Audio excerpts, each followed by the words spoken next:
One one भटक रहे हैं। तो भगवान शिव शंकर पर रहा नहीं गया और उनके मुख से राम का नाम निकल गया। तो मैया सती जी कहने लगी, बाबा किसका नाम ले रहे हैं? अरे आप तो तीनों लोकों की स्वामी हो और आप उन छोटे छोटे बालकों का नाम ले रहे हो, आपके मुख से शोभा नहीं देता। भगवान ने जैसी ये बात सुनी, भगवान कहने लगे, तीनों लोकों का स्वामी मैं नहीं, बल्कि भगवान श्री राम है। मैया सती जी विश्वास नहीं करती।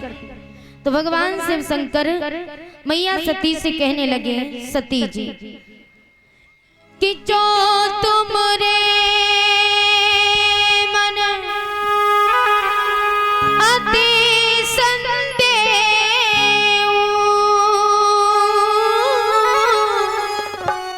तो किन जाओ परीक्षा ले। राम सिया राम सिया राम जय जय राम, राम सिया राम जय जय राम।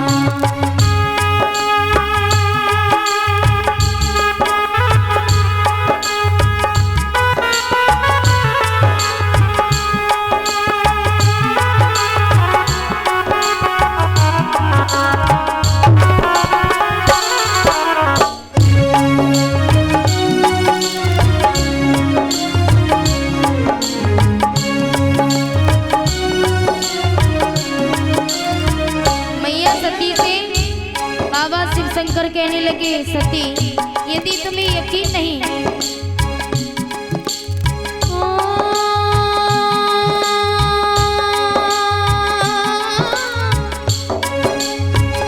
जो तुमरे मन अति संदेह तो किन जाओ परीक्षा ले। राम सिया राम जय जय राम, राम सिया राम जय जय राम।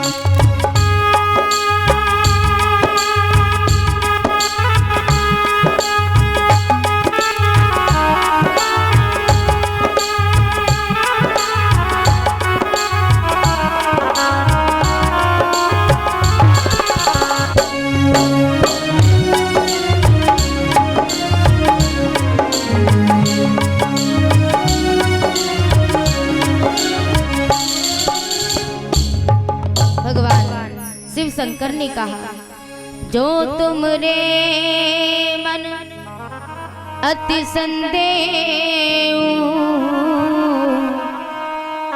तो किन जाओ परीक्षा ले।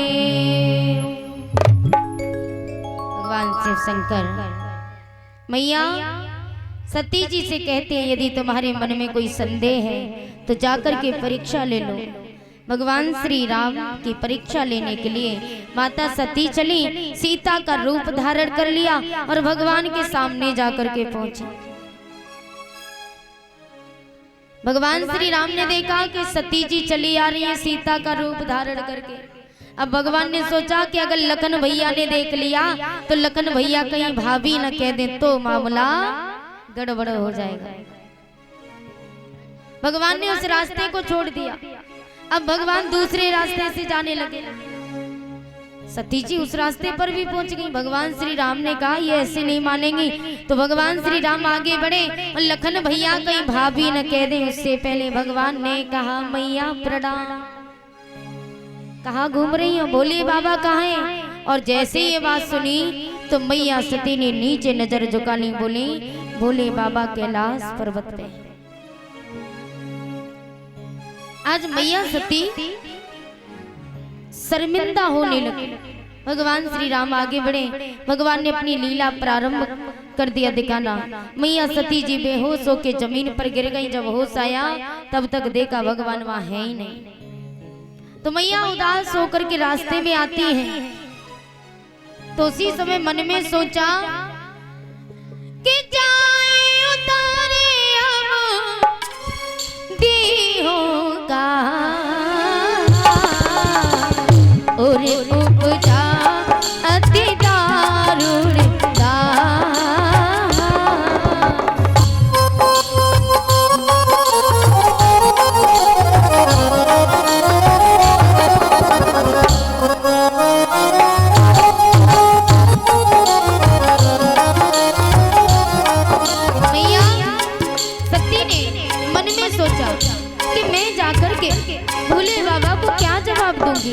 मन में अति दुख उत्पन्न होने लगा, उन्हें जलन उत्पन्न होने लगी।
मैया सती सोचने लगी, जाए उतरे अब दीहो कहाँ,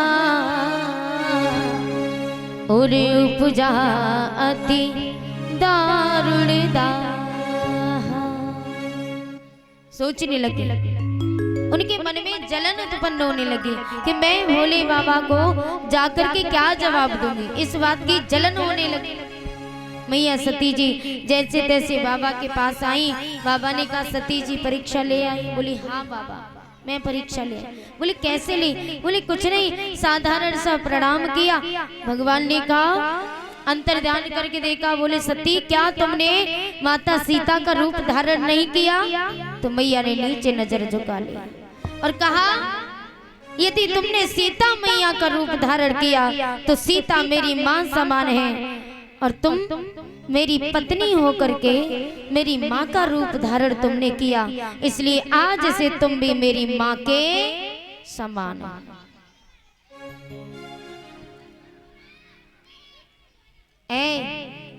पिंकी काय को लड़ रही हैं?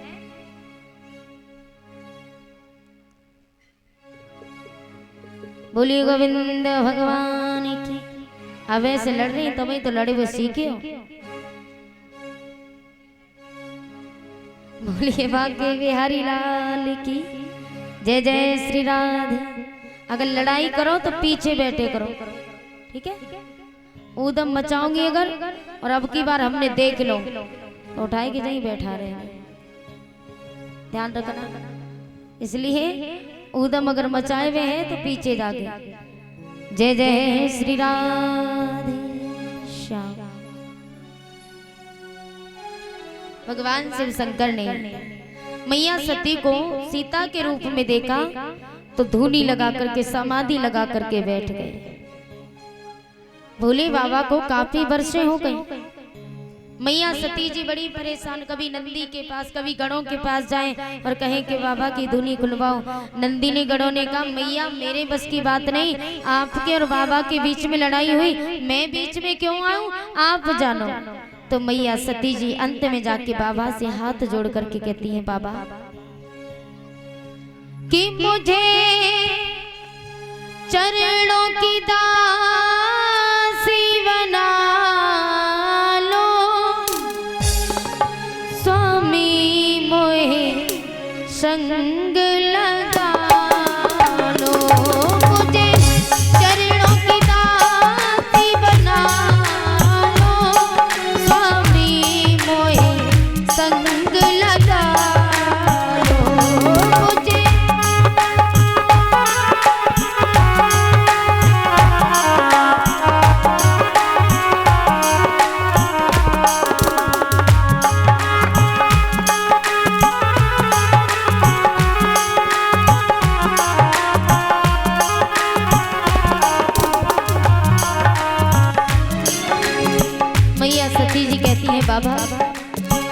छोटी सी गलती की मुझे इतनी बड़ी सजा ना दो। जल बिन बीन भजन बिन काया रहती सूनी सूनी है।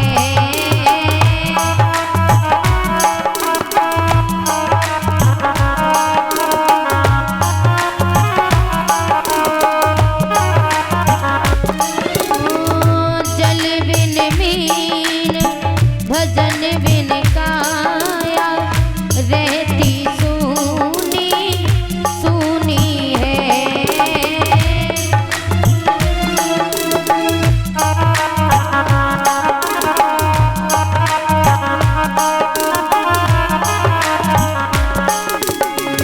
ऐसे ही नाथ पुरुष बिन नारी लगती सदा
माता सती भगवान शिव शंकर से कहती है, आज भगवान शिव शंकर को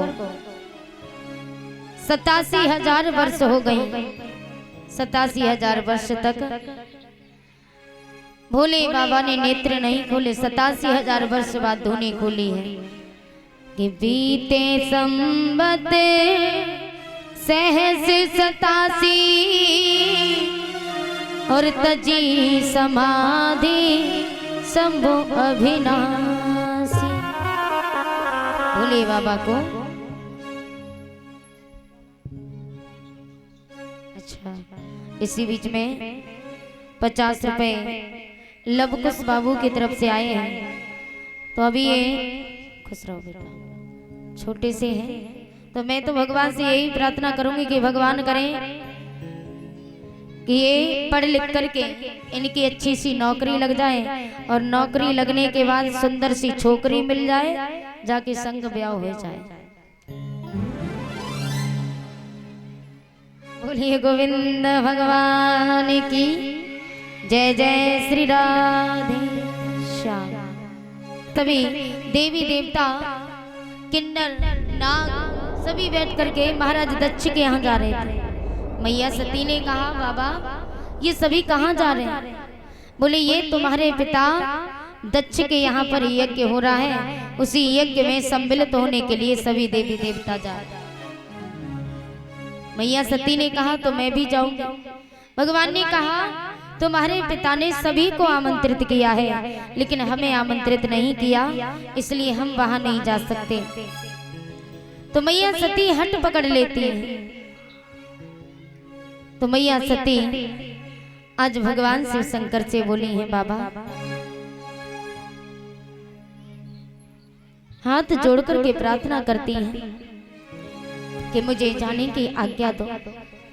तो उसी समय भगवान शिव शंकर मैया सती से कहते हैं, सती कि मेरी प्यारी सती बिहर जाओ मती मान जाना, और वहाँ जाकर लगे ना ठिकाना। मेरी प्यारी सती बिहर जाओ मती मान जाना, वहाँ जाकर लगे ना ठिकाना।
आज सती जी बार बार भोले बाबा कहते हैं सती जी मान जाओ। सती मैया नहीं मानी, हट पकड़ करके बैठ गए। तो भगवान शिव शंकर ने कहा कोई बात नहीं चली जाओ, लेकिन अकेले नहीं जाने देंगे। भगवान शिव शंकर ने 2 गणों को साथ में किया और 2 गणों को साथ में लेकर के मैया सती जी चली हैं अपने पीहर में। तो वहां जाकर के किसी ने सम्मान नहीं किया, सबने अपमान किया। तो मैया सती क्रोध में आ गई और यज्ञ पुरुष भगवान के पास में पहुंची।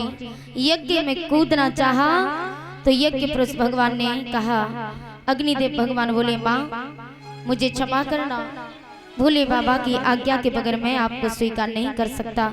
तो मैया क्रोध में आकर के कहने लगी तुम स्वीकार नहीं करते तो क्या हुआ।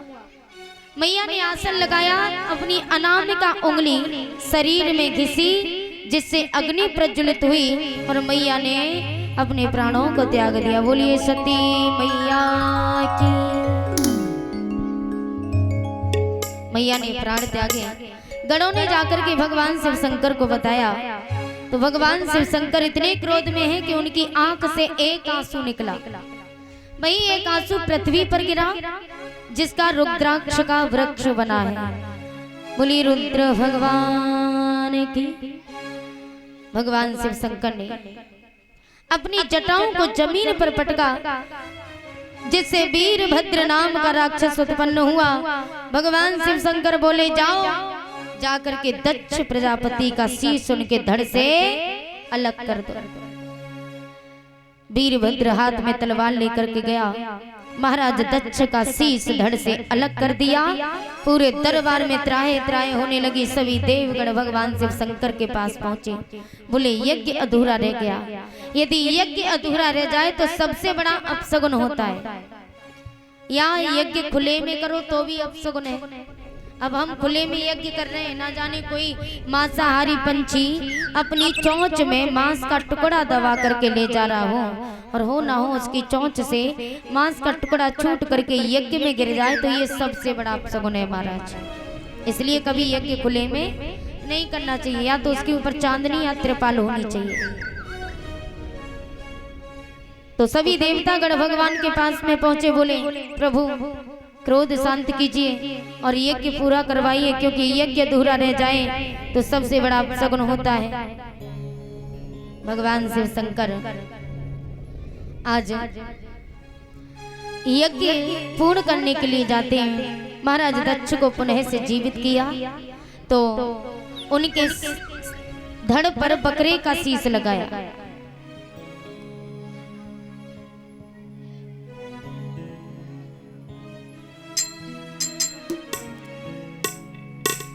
बोलने बातें मत करना है?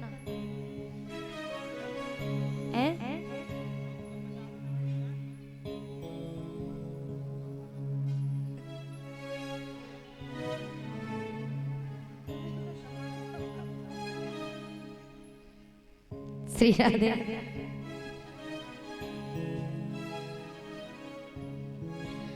बोलिए गोविंद भगवान।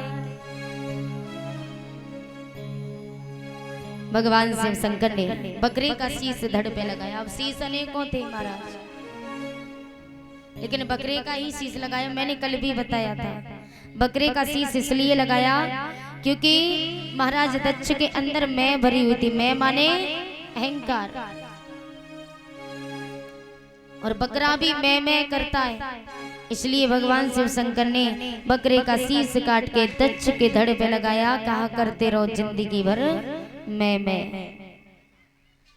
यज्ञ पूर्ण करवाया है और यज्ञ पूर्ण करवाने के बाद भगवान शिव शंकर कैलाश पर्वत पर आ जाते, धूनी लगा करके बैठ गए। भाई सती मैया महाराज है हिमाचल के यहाँ हिमाचल नगरी में मैया मैनावती के गर्भ से कन्या बनकर के आती हैं, जिनका नामकरण संस्कार किया तो इनका नाम उमा, गिरजा, गौरा, पार्वती, अनंत नाम पड़े। बोलिए पार्वती मैया की। ये बात सुन के मैनावती आंखों में आंसू भर लाती हैं। कहा कि मैं ऐसा नहीं होने दूंगी। तो नारद जी कहते हैं कि जो किस्मत में लिख दिया वो हो करके रहेगा। नारद जी चले गए। मैया पार्वती बड़ी होती हैं, वन में तपस्या करने के लिए जाते हैं। तो सप्तऋषि परीक्षा लेने के लिए पहुंचे। सप्तऋषि जाकर के कहने लगे गिरजा, ऋषिगण पार्वती मैया से बोले गिरजा तप ज्वाला में क्यों कोमल अंग जलाती हो, किस फल को इतनी व्याकुल हो, किस कारण किसे मनाती हो। सप्तऋषि कहने लगे, तो मैया ने कहा मैं भोले बाबा से प्रेम करती हूँ, उन्हीं के साथ में विवाह करूंगी। मन ही मन में मैंने उन्हीं को अपना पति मान लिया है। सप्तऋषि कहने लगे अरे वो तो भिखमंगा है, रहने के लिए मकान नहीं, खाने के लिए भोजन नहीं, पहनने के लिए वस्त्र नहीं, उसके साथ में जाऊंगी।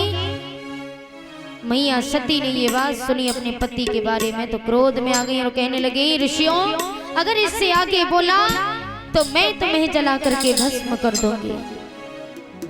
ऋषिगण समझ गए कि ये वही सती हैं, वापस चले जाते हैं। लेकिन शादी से पहले जमा एक दूसरा रंग, यहाँ कहेंगे हम वही शिव का काम प्रसंग। इधर तारक नाम का राक्षस उत्पन्न हुआ कि तारक असुर भयो ते काला, तारक असुर भयो ते काला।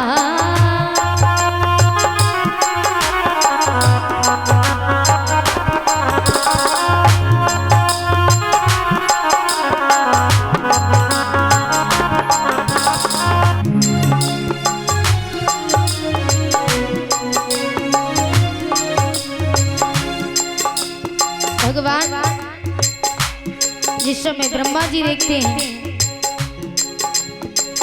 तारुक असुर भयो ते काला, तारुक असुर,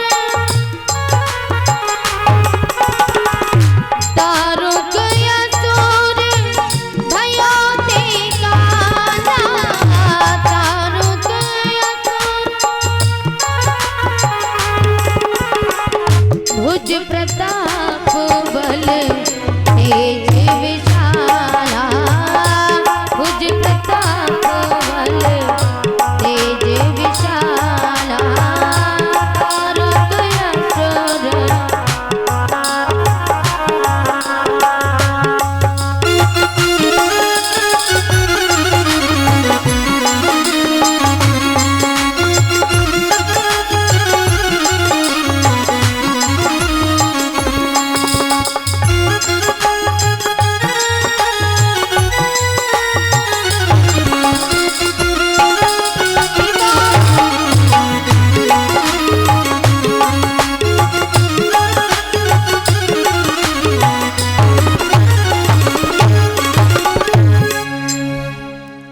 तारुक नाम का राक्षस उत्पन्न हो जाता है कि तारुक असुर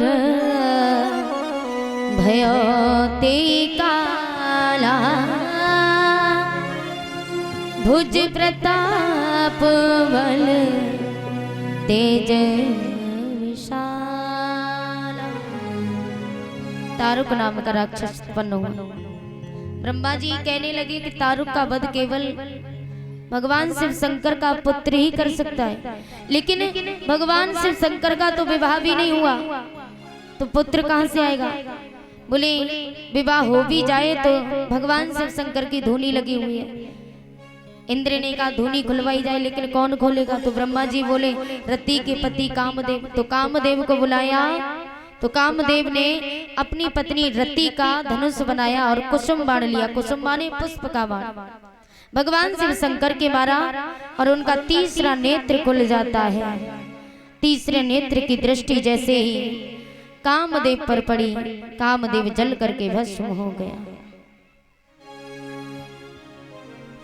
कामदेव जब जल करके भस्म हुआ तो उसी समय रति जी रो करके कहने लगी, प्रभु मेरे पति को जीवित कर दो, मैं अपने पति के बिना रह नहीं पाऊंगी। तो भगवान शिव शंकर कहने लगे कि रति, तुम्हारे पति इस जन्म में तो नहीं बल्कि द्वापुर में भगवान श्री कृष्ण का पुत्र जो प्रद्युम्न के नाम से होगा, प्रद्युम्न, वही तुम्हारा पति होगा, ये वरदान दे दिया।